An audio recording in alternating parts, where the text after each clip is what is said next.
Queridos hermanos, aquí estoy de nuevo para compartir la reflexión del domingo, este tercer domingo del tiempo ordinario.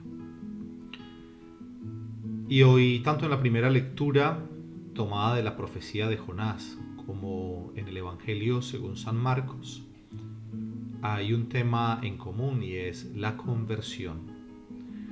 El Señor mandó al profeta Jonás a una gran ciudad llamada Nínive, una ciudad que cometía grandes pecados. Y el Señor mandó al profeta con este mensaje: Nínive dentro de 40 días será destruida.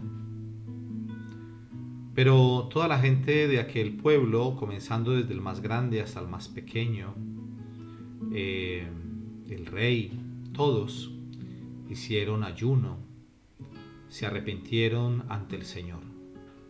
Y el Señor cambió de parecer aquello que había pensado hacer con ese pueblo, pues el Señor ya no lo hizo. ¿Eso qué quiere decir, hermanos? Que la oración tiene una fuerza muy grande. Lo decía alguien bellamente, que la oración es la fuerza del hombre y la debilidad de Dios. Qué bueno, hermanos, que tomemos esa costumbre, ese hábito de rezar, de orar, de hablar con el Señor. Y sobre todo la conversión. Hoy en el Evangelio se nos habla de la conversión. Los ninivitas cambiaron de vida, es decir, se convirtieron. Y hoy Jesús nos habla de la conversión. ¿Y qué es la conversión? La conversión es cambiar de mentalidad, lo que en griego se dice metanoia, ¿no?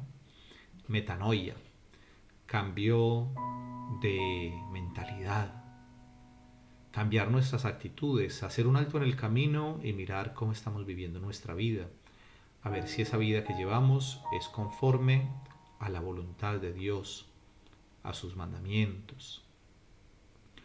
Jesús inicia el ministerio, estamos en el Evangelio de Marcos, el Evangelio de hoy es Marcos 1, 14, 20.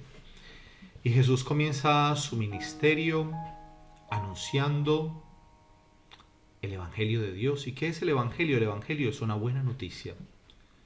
Nosotros vivimos tan saturados de malas noticias cuando encendemos la televisión, la radio, cuando nos conectamos al computador, ordenador, al teléfono móvil, cuando queremos saber qué está pasando en el mundo, vemos que casi todo son malas noticias. Guerras, violación de los derechos humanos, violencia, odios, asesinatos, envidias, bueno, tantas cosas tan tremendas que hay en el corazón humano. Por eso dice el Señor también en su palabra, por medio de uno de los profetas, no hay nada más mezquino que el corazón humano. Pero también hay una buena noticia, y esa buena noticia es que hemos sido creados a imagen y semejanza de Dios, y de que Dios nos invita a la santidad, a vivir en gracia, a hacer su voluntad. Y Jesús inicia su ministerio en Galilea. Estamos al comienzo del Evangelio de Marcos. No voy a leer todo el Evangelio, por eso les di la cita para que ustedes lo lean en casa. Pero dice que Jesús proclamaba la buena nueva de Dios. Entonces, desintoxiquémonos, hermanos, de tantas malas noticias, de tantas noticias negativas, y demos cabida, espacio a la buena noticia. Y la buena noticia es Jesús. La buena noticia es el amor misericordioso del Señor. ¿Y qué decía Jesús en esa buena noticia? El tiempo se ha cumplido y el reino de Dios ha llegado. Convertíos y creed en la buena nueva. El reino de Dios está cerca, hermanos. Y Jesús mismo lo dice en otro lugar del Evangelio: el reino de Dios está dentro de nosotros. Si alguno escucha mi palabra y la pone por obra, mi Padre y yo vendremos a él y haremos morada en él.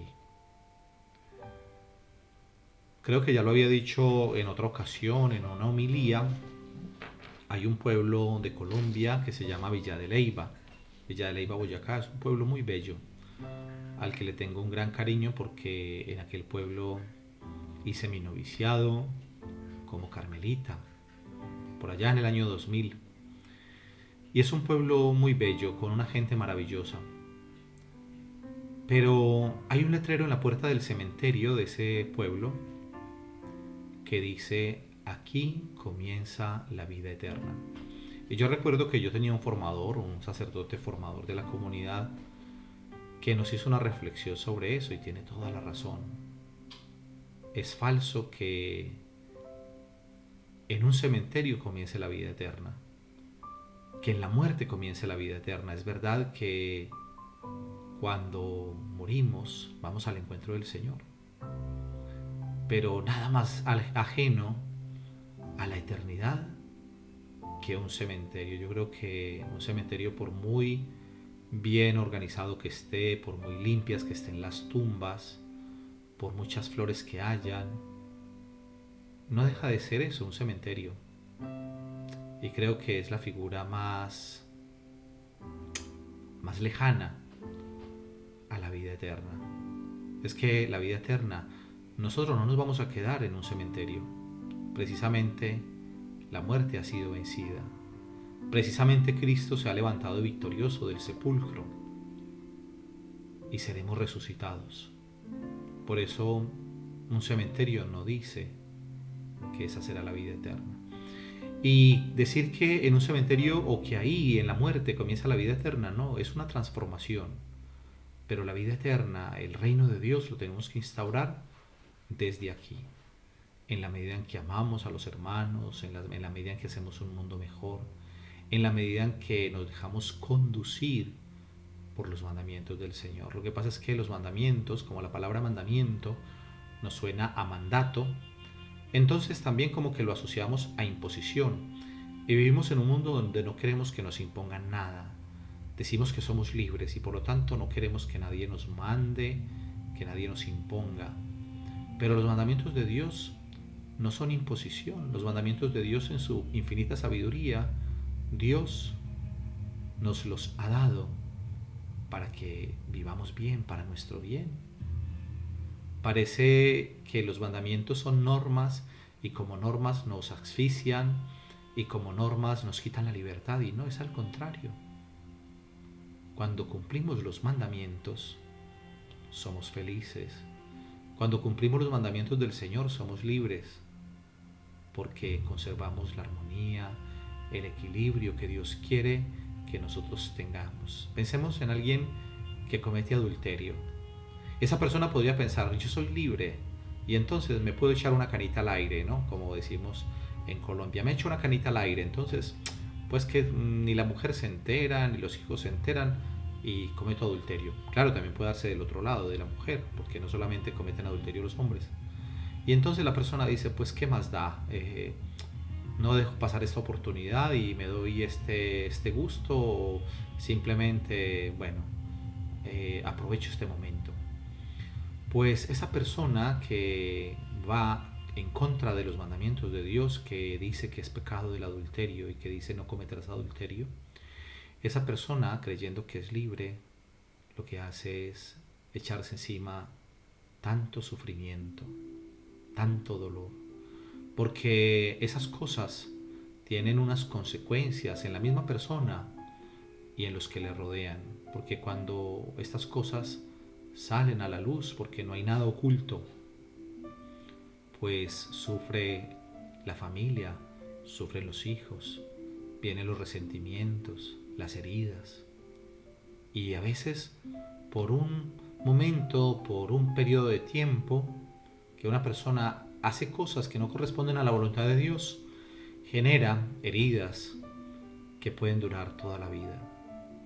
Por eso, querido hermano, no hay nada más bello que cumplir los mandamientos del Señor. Porque el Señor quiere que los cumplamos para nuestro bien, para vivir, para ser felices, para ser plenos. No hay nada más bello que cuando somos capaces de superar una tentación. Quizás en el momento de la tentación tenemos que combatir y le pedimos fuerzas al Señor y podemos sentir a veces que vamos a fallar. Pero cuando lo superamos viene una paz, viene una tranquilidad en el corazón, porque sentimos que el Señor está contento con nosotros y que nosotros estamos bien. Bueno, hermanos, vamos a continuar con esta reflexión. Entonces, Jesús nos dice: el reino de Dios ha llegado, está cerca. Convertíos y creed en la buena noticia. La conversión, hermanos. Pidámosle al Señor la gracia de mirar nuestra vida, nuestras actitudes. ¿Cómo estoy viviendo hasta hoy? Mi vida corresponde a la voluntad de Dios, a su palabra, o estoy lejos. Pues si estás lejos, es un buen momento para comenzar. No lo dejes para mañana. No pienses, bueno, ya mañana rezaré, ya mañana empezaré una nueva vida. No tenemos nada seguro. El mañana no lo sabemos, tenemos el hoy para amar, para servir. Y perdón. Y hay una segunda parte del Evangelio de hoy muy bella, y es que Jesús llama a los 4 primeros discípulos, a Simón y a su hermano Andrés, que estaban echando las redes, y les dice: dejen las redes y vengan conmigo, que yo los haré pescadores de hombres. Y más adelante vio también a Santiago y a su hermano Juan, los hijos de Zebedeo, que estaban echando las redes, que estaban allí con su padre, limpiando la barca, las redes, y les dice: vengan conmigo. Aquí hay algo especial. Bueno, me ha dado un poco de tos, pero disculpen. Bueno, es que los domingos tenemos también bastante trabajo, entonces 3 misas o 4 y predicar, y entonces la garganta se irrita un poco. Bueno, hermanos, entonces qué especial hoy ver una cosa, y es que el Señor los miró, el Señor los vio. Nos dice el Evangelio que Jesús estaba pasando por allí, bordeando el lago de Galilea, cuando vio a Simón y a su hermano Andrés. Y luego más adelante dice: continuó caminando y vio a Santiago y a Juan. ¿Qué quiere decir esto? Que la iniciativa es del Señor, es el Señor el que nos ha mirado. No somos nosotros los que decimos: aquí estoy, Señor, llámame, sino que es el Señor el que se ha fijado en nosotros. Y el Señor va a nuestro encuentro allí en lo que estamos haciendo cotidianamente. Ellos eran pescadores y Jesús les cambia la vida. Dejen las redes y vengan conmigo, y yo los haré pescadores de hombres. Quizás algunos que están viendo este vídeo dirán: pero es que yo no tengo vocación a la vida religiosa, a la vida sacerdotal, yo estoy con una familia, tengo esposa, tengo hijos, entonces no es para mí este evangelio. Sí es para ti, porque el Señor también nos llama a la santidad allí donde estemos. Hay una frase bellísima que dice que debemos florecer allí donde Dios nos ha puesto. Debemos dar fruto allí donde el Señor nos ha puesto. Y no a todos el Señor los ha llamado a la vida sacerdotal, a la vida consagrada. A muchos los ha llamado a la vida de matrimonio. Pero tenemos santos canonizados en la iglesia. Pensemos en los padres de Santa Teresita del Niño Jesús, Luis y Celia Guerán, Luis Martán y Celia Guerán, padres de Santa Teresita, un matrimonio santo. Allí estamos llamados a la santidad, allí donde estás, en tu trabajo, en el colegio, en la universidad, en tu familia. Allí estás llamado a responder al Señor.